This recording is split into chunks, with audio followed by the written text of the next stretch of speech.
Lähenevate pühadeel tahaks soovida kõigile tänastele ja tulevastele Eesti Kiriku lugejatele häid pühi.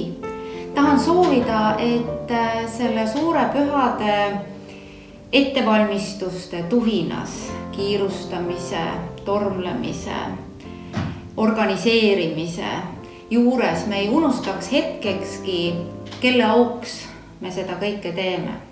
Kelle auks me paneme ilusad riided selga, toome pühade lauale paremad road, pakime kingitused oma lähedastele.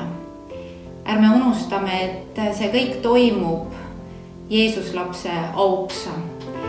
Kui me seda ei unusta, siis jõuabki jõulurahu igaühe südamesse. Ja just seda rahu, mis jõuludesse passib, soovingi kõigile häid pühi. Soovin kõikidele peredele sellel jõulude ajal üksteise mõistmist, kauneid jõulupühi ja meeldivaid hetki Eesti Kiriku seltsis. Angelus Silesius on ütelnud, et kui Kristus sünnib 1000 korda Betlemas ja mitte kordagi meis endis, siis oleme kadunud. Hea Eesti Kiriku lugeja, hea Eesti Kiriku sõber, soovin südamest, et nendel jõuludel Kristus sünniks sinu sees. Nõnda, et me saaksime osa rõõmust ja rahust, mida sellel väikesel lapsel, meie Jumalal, on meile pakkuda. Kauneid pühi!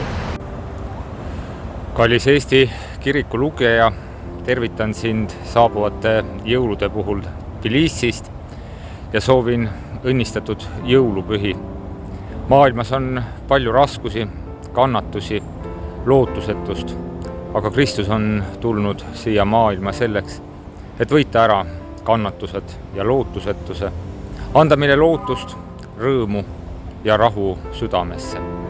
Olgu need pühad teie jaoks rõõmupühad ja õnnistatud pühad. Soovin kõikidele ilusat pühade aega, et kingiksite lähedastele rohkem koos veedetud aega kingituste asemel ja et uus aasta tuleks hästi külluslik. Jõulud on rõõmu ja jagamise aeg, perega koos veedetud aeg, aga jõulud on ka märkamise aeg. Et meie kõrval on inimesi, kellel võib-olla ei ole jõuluõhtul lähedase juures, nad on kas lahkunud siit ilmast või elavad kaugel. Ja kui näiteks kellegi kõrvalkorteris elab selline üksik vana inimene, siis leiame aega, koputame tema uksele ja jagame temaga jõulurõõmu. Viime talle võib-olla tükikese oma jõulukoogist või piparkooke või kutsume ta hoopis oma jõululauda. Ma soovin kõigile sellist rõõmsat jõuluaega ja märkamise aega. Soovin kõigile teile kauneid jõule ja helgeid hetki uude aastasse. Loodan, et meie videolood pakuvad toredaid emotsioone ka algaval 2022. aastal.